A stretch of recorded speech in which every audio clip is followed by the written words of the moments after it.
예, 안녕하세요. 부동산 리더스 클럽의 이정철 대표입니다. 자, 제가 오늘은 내년도 서울 주택시장 전망, 2020년 서울 주택시장 전망이라는 주제를 가지고 방송을 시작하도록 하겠습니다. 자, 먼저 내년도 서울 주택시장 전망을 하려면은 아무래도 몇 가지 논리적인 근거가 있어야 되겠죠. 그 첫 번째 근거로서 수량 변화에 따른 전망을 말씀드리고요. 두 번째는 아무래도 유동성, 현금의 흐름, 유동성 흐름에 대한 전망을 말씀드릴 거고요. 세 번째는 주택은 항상 정책적인 사항이 수반됩니다. 따라서 정책적인 변수에 따른 전망, 세 가지 주제를 가지고 말씀을 드리고, 또한 당장 지금 눈앞에 와 있는 금년 4, 4분기 시장 동향과 본격적인 반등은 언제 할 것인가, 이런 측면을 정리해서 말씀드리도록 하겠습니다. 자, 그래서 부동산 비밀노트에서 본격적인 반등 시기가 언제인가, 또한 2020년 전망을 논리적으로 정리해서 알려드리도록 하겠습니다. 자, 먼저 첫 번째, 수량 변화에 따른 서울 주택시장 전망입니다. 왜 수량이 중요하느냐? 주택은 없어서는 안 되는 우리 생활의 필수제입니다. 이러한 필수제는 수량의 가격이 아주 민감하게 반응하는 상품 중에 하나입니다. 특히 주택은 다른 필수제하고는 비교가 안 될 정도로 굉장히 비탄력적인 상품이 또한 주택입니다. 그만큼 주택 시장을 전망을 하는 데 있어서는 이런 수량 변화가 주는 의미가 굉장히 클 수밖에 없습니다. 그런데 이런 수량 변화 중에서도 두 가지 수량의 변화가 큰 의미를 가지고 있습니다. 첫 번째가 입주량 변화입니다. 입주량. 두 번째는 실제 거래가 이루어질 수 있는, 거래 가능한 매물량의 변화, 이런 두 가지 통계가 굉장히 중요합니다. 물론 인허가 물량, 분양 물량, 이런 수치도 중요성을 가지고 있습니다만은, 그러한 수치보다도 더 중요한 게 첫 번째가 입주량, 두 번째가 거래 가능한 매물이다. 그래서 이런 두 가지의 추이를 지켜본다면은 서울의 주택시장 전망하는 데 있어서 가장 근본이 되는 데이터라고 보여집니다. 자, 먼저 서울의 주택, 즉 아파트죠. 입주량 변화를 좀 보도록 하겠습니다. 먼저 통계를 좀 살펴보도록 하겠습니다. 자, 2017년부터 2021년까지 한 5년간 데이터입니다. 자, 이거는 실제 실현 가능한 데이터 위주로 보시면 되겠습니다. 그렇기 때문에 인허가 물량을 베이스로 한 그런 예측 데이터는 아니다라고 보면 되겠습니다. 따라서 국토부가 말하는 입주량하고는 다소 차이가 있을 수 있다는 점 참고하시고요. 먼저 전국적인 데이터 보겠습니다. 자, 2017년도에 한 39만 3천 호, 작년에 45만 9천 호, 상당히 높아졌죠. 그리고 나서 금년도에 39만 6천 호 해서 좀 축소가 되고 있죠. 그리고 내년도에 더 축소해서 32만 3천 호, 자, 2021년도에는 21만 4천 호에서 급감을 하죠. 자, 서울만 놓고 보겠습니다. 2017년도에 2만 8천 호, 2018년도에 3만 7천 호, 금년도에 4만 3천 호, 내년도에 4만, 좀 축소가 되죠. 내후년도에는 1만 9천 해서 반토막이 납니다. 그래서 전반적으로 경기도도 이제 숫자는 전반적으로 쭉 줄어든 추세죠. 금년도에 14만, 내년도에 11만 2천, 내후년도에 2021년도에 7만 7천으로 급감을 합니다. 그래서 전반적으로 보면은 내년도부터 서울뿐만 아니라 전국적으로 전반적으로 입주량이 감소 추이를 보이면서 2021년도에는 서울뿐만 아니라 전국적으로 입주량이 반토막 나는 시기가 도래하고 있다. 그것을 우리가 여기서 알 수 있으면서요, 있고요. 또한 지금 제가 여기서 지방 데이터는 뺐습니다만 지방도 전반적으로 입주량이 줄어든다. 따라서 지방 주택시장의 약세에서 벗어날 수 있는 시기는 내년 하반기 아니면은 내후년도에는 확실하게 약세에서 벗어날 가능성이 높아 보입니다. 자, 그리고 서울 데이터를 보겠습니다. 자, 금년도에 4만 3천인데요. 이 4만 3천이 좀 많아 보일 수 있겠다라고 생각하시는 분도 있어요. 그렇지만 정부가 공식적으로 말하는 것은 한 5만 호 정도가 적정 입주량입니다. 그렇기 때문에 정부가 말하는 5만 호에는 미치지 못했습니다. 그러다 손 치더라도 4만 3천이면 좀 많은 거 아니냐라고 볼 수 있겠죠. 그렇지만은 이 4만 3천 호에는 한 만 세대가 넘는, 만 세대 가까운 송파 헬리오시티 입주 물량이 작년도 데이터에서 금년도 데이터로 이관되어 있다는 것도 우리가 참고로 알아두시면 좋겠고요. 자, 그 다음에 이 경기도 숫자, 예를 들어서 올해 43,000이 서울이다. 자, 경기도가 올해 14만 호가 입주입니다. 이 숫자만 단순히 놓고 봤을 때 서울의 43,000이 그렇게 많이 적어 보이지는 않지 않느냐, 이렇게 말씀하시는 분도 있어요. 저는 그게 아니라고 봅니다. 왜냐? 이렇습니다. 먼저 경기도의 14만 호는 대부분 신규 택지 개발지구에서 공급되는 새 아파트입니다. 그렇기 때문에 대부분 가구수 증가적인 측면에서 본다면 순 증가가 대부분이죠.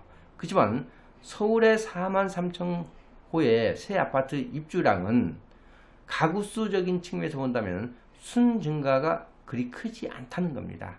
왜냐? 대부분 재개발, 재건축으로 입주되는 새 아파트가 대부분이다 보니까 이 43,000호 중에 약 한 10% 수준만 순 증가라고 보시면 되겠습니다. 따라서 서울에 이런 43,000호의 아파트가 가구수가 계속 늘어난다, 이런 쪽으로 인식을 하시면 안 되겠죠. 그래서 순 증가는 미미하다. 재개발 같은 경우는 오히려 가구수가 감소하고 있는 게 재개발입니다. 물론 재건축은 일반 분양분만큼 늘어날 수는 있겠죠. 자, 그리고 앞으로 2022년 이후에 이렇게 반토막 났다가 좀 늘어날 수 있지 않을까라고 기대하시는 분도 있을 것 같습니다. 그래서 둔촌 주공이 한 12,000세대가 기대하고 있다 보니까 2022년도에는 조금 소폭 증가될 가능성이 많습니다. 그리고 2023년에 대폭 좀 늘어날 수도 있었는데 최근에 구반포 주공 1단지가 관리처분 인가가 취소가 되면서 한 6,000세대가 또 입주 시기가 한 5년 이후로 늦어지게 되어 있습니다. 따라서 당분간 서울의 입주량이 크게 늘어나기는 굉장히 어려운 구조 속에 갇혀 있다고 보시면 되겠습니다. 자, 두 번째 수량 변화는 거래 가능한 매물이 늘어나느냐 줄어드냐, 이런 측면에서 보도록 하겠습니다. 결론부터 말씀드리면은 주택 거래량의 급감 속에서 거래 가능한 매물은 대폭 축소되고 있고, 이러한 환경이 심화 내지는 아예 고착화되고 있다는 게 현재 서울 주택시장의 큰 문제점이라고 할 수가 있겠습니다. 자, 그렇다면 이렇게 매물 잠김 현상이 심화 내지는 고착화되고 있는 그 요인들을 몇 가지 좀 살펴보도록 하겠습니다. 자, 먼저 2017년도 8회 대책 발표 이후에 2018년 4월부터 양도세 중과를 예고하면서 다주택자, 즉 집주인들이 나는 어떻게 대응을 해야 되겠다 해서 그런 대응을 다 마쳤습니다. 그러다 보니까 심리적으로 쫓기지 않는 그런 집주인의 이치가 됐습니다. 자, 두 번째는 주택임대사업자를 굉장히 많이 등록했습니다. 지금 현재 전국적으로 한 140만 호 정도가 주택임대사업자 등록을 했는데 그 중에 약 한 3분의 1이 서울에 집중되어 있습니다. 이렇게 주택임대사업자를 등록을 하게 되면은 짧게는 5년, 길게는 10년 동안 시장의 매물로 나오기가 어렵죠. 따라서 이런 주택임대사업자를 등록한 주택이 대폭 증가함으로써 매물 잠김 현상이 심화 내지는 고착화시키는 그런 요인으로 작용하고 있다는 겁니다. 자, 세 번째는 내가 팔고 싶어도 팔 수 없도록 법에 규제가 되어 있는 그런 주택들입니다. 자, 먼저 재건축 조합원 지위 양도 금지 규정이 있죠. 두 번째는 전매 제한이죠. 자, 입주권이라든지 아파트 분양권의 전매 제한이 연장되면서 시중에 나올 수 있는 거래 가능한 매물을 대폭 축소시키는 그런 요인으로 작용하고 있고요. 마지막으로 양도세 변경도 역시 매물 잠김 현상에 일조를 하고 있다고 볼 수가 있겠습니다. 2년 거주 요건이 신설되면서 2년 거주하지 못한 주택이 양도세 비과세 혜택을 받기 위해서 시장에 나올 수 있는 기회를 받고 있고요. 또 다주택자가 종전주택을 처분하고 2년이 경과돼야 그 이후에 1가구 1주택자 양도세 혜택을 받을 수 있는 게 2022년 1월부터 실시가 되죠. 이런 거 역시도 결국은 매물 잠김 현상에 일조를 하고 있다고 보여지고요. 특히 최근에 이슈가 되고 있는 민간택지 분양가 상한제는 결국은 전매 제한 기간을 5년 내지 10년으로 연장을 하면서 그 일반 분양 받은 아파트가 시장에 나오는 기간을 대폭 연장시키면서 매물 잠김 현상을 아마 가속화시킬 걸로 보여지고요. 또한 최근에 지금 논쟁이 되고 있는 주택임대차 보호법을 개정해서 임대차 갱신 청구권을 현재 2년에서 4년 내지 6년으로 늘린다면은 이 또한 매물 잠김 현상에 일조를 하는 그런 요인으로 작용할 가능성이 많습니다. 따라서 이런 매물 잠김 현상이 심화 내지는 고착화되고 있는 현상 속에서 거래량이 어떻게 바뀌느냐가 굉장히 중요한 의미를 갖는 시기에 있다고 보여집니다. 자, 두 번째는 이제 시중의 유동성 자금이 어떻게 흘러갈 거냐 하는 거죠. 자, 현재 유동성 자금은 굉장히 풍부합니다. 그렇지만은 시중에 유동성 자금 풍부하지만 돈맥 경화에 시달리고 있죠. 또한 앞으로 풀리는 토지 보상금이 또 어떻게 흘러갈 거냐에 따라서 향후 서울 주택시장에 주는 영향은 굉장히 크다고 볼 수밖에 없습니다. 자, 좀 더 세부적으로 보겠습니다. 자, 현재 시중에 풍부한 유동성 자금이 1000조 원대라고 합니다. 이런 1000조 원대 유동성 자금이 어느 방향으로 흘러갈 거냐? 최근 금리 인하 추세입니다. 금리 인하 추세이다 보니까 그동안에 은행권에 머물러 있던 이런 풍부한 시중의 유동성 자금이 결국 어디로 갈 거냐 하는 부분을 우리가 면밀하게 살펴볼 필요가 있겠죠. 자, 그렇다면 보다 안전한 자산 쪽으로 흘러갈 가능성이 높아 보입니다. 바로 서울 주택시장에 영향을 줄 가능성이 굉장히 높아 보인다는 거고요. 자, 그 다음에 금리 인하가 되면은 서울의 주택 가격에는 어떤 영향을 주느냐 했을 때 과거의 경험 데이터를 보게 되면요, 과거에 금리 인하 시기에 대체적으로 서울의 주택 가격은 상승을 했습니다. 그 이유는 왜 그러냐? 아무래도 투자 수요층이 풍부한 곳이 서울 및 수도권이기 때문에 그렇고요. 이와 반대로 지방 같은 경우는 실거주자 수요가 많은 지역이다 보니까 상대적으로, 그러다 보니까 금리 인하하고는 무관한 시장 형성이 이루어졌던 그런 경험을 우리가 알 수가 있습니다. 자, 그 다음에 3기 신도시 토지 보상금은 다른 토지 보상금하고 성격이 좀 판이하게 다릅니다. 자, 한 46조 원이 내년부터 순차적으로 보상금이 시중에 풀리도록 되어 있습니다. 자, 그런데 이 3기 신도시의 토지 보상금은 서울과의 어떤 경계선상에서 풀리는 보상금입니다. 따라서 다른 지역의 토지 보상금하고는 성격이 다르다. 3기 신도시의 토지 보상금 46조 중에 일정 부분이 서울 주택시장에 유입될 가능성이 많다. 그런데 서울에 거래 가능한 매물은 적다. 따라서 이런 주택시장에 유입이 되면서 거래가 이루어지면은 호가가 상승하고 가격이 상승하는 그런 연결고리의 역할이 될 가능성이 높아 보인다고 볼 수가 있겠습니다. 또한 사람 심리적인 겁니다. 자, 화폐개혁 논쟁도 있었죠. 또 미중 무역전쟁을 필두로 한 대내 환경이 불확실성이 증폭되고 있는 그런 현실 속에서 어떤 안전자산을 선호하는 그런 추이를 보일 가능성이 많습니다. 그렇다면 아무래도 안전자산의 대표적인 게 부동산일 수밖에 없겠죠. 자, 세 번째는 정책적인 변수를 좀 따져보도록 하겠습니다. 자, 먼저 정부의 규제가 서울 주택시장에는 악재가 아니라 호재가 될 수 있었다 하는 것들을 우리가 경험상 알 수 있습니다. 정부의 규제가 반드시 악재만으로만 작용한 게 아니라 호재가 장기적인 측면에서 봤을 때 호재가 될 수 있었다 하는 것을 우리가 알 수 있었고요. 그 다음에 이런 규제 속에서도 서울시의 개발 정책은 꾸준하게 발표가 되고 있습니다. 그래서 서울시의 개발 정책은 이런 불쏘시개의 역할이 된 적이 있습니다. 우리가 몇 개월 전에도 용산 마스터 플랜, 여의도 마스터 플랜으로 인해서 서울의 주택시장에 큰 불쏘시개 역할을 한 적이 있죠. 그렇지만 이런 개발 정책이 지속적으로 나오다 보니까 아무래도 불쏘시개 역할이 될 가능성이 높아 보인다고 볼 수가 있겠습니다. 자, 그렇다면 먼저 정책적인 변수 중에서 가장 큰 게 뭡니까? 민간택지 분양가 상한제죠. 민간택지 분양가 상한제가 실시한다. 새 아파트가 굉장히 공급이 축소될 수밖에 없겠구나. 따라서 새 아파트에 희소성이 부각이 되면서 새 아파트의 강세가 유지될 가능성이 많습니다. 자, 현재 서울 같은 경우 아파트 100채 중에 10채 이하가 새 아파트입니다. 그런데 그런 10%도 안 되는 새 아파트의 어떤 희소성이 부각이 되면서 새 아파트 강세가 점쳐지고요. 그리고 나서 시차를 두고 그 갭을 메꾸기 위해서, 그 갭을 메우기 위해서 중고 아파트 강세까지도 이어질 전망이 강해 보입니다. 자, 그 다음에 서울시의 어떤 개발 정책, 균형 개발 촉진에 있습니다. 따라서 서울시의 어떤 균형 개발 촉진 정책의 수혜를 볼 수 있는 그동안 소외지역 강세가 점쳐진다고 볼 수가 있겠습니다. 또한 내년도에 전반적인 주택시장에 상승 요인으로도 작용할 호재가 또 있습니다. 2030 정비기본계획이 내년 하반기 늦으면은 내후년 초에 발표가 계획되어 있습니다. 이거는 법정 계획이다 보니까 반드시 발표를 해야 됩니다. 자, 이런 정비기본계획이 발표가 되면은 재개발 지역이 추가가 지정이 되죠. 그렇다면 그 추가된 지역의 강세, 주택가격 강세, 아니면 그 인근 지역까지도 여파가 있을 수 있다는 거죠.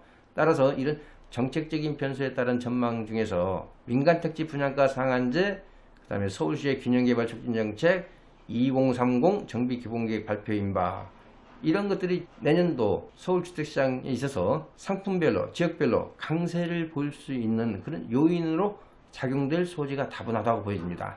자, 이런 세 가지를 기초를 데이터로 해서 지금 눈앞에 당장 다가와 있는 4분기, 금년도 4분기, 그 다음에 언제 그러면 본격적인 반등을 시작할 거냐, 이 부분을 말씀드리도록 하겠습니다. 정부의 어떤 강력한 규제에 의해서 왔던 침체기, 참여정부 때 있었습니다. 831 대책으로 우리가 알고 있죠. 그때 그 침체기가 1년 6개월을 지나지 않았습니다. 한 1년 4개월 정도 됐습니다.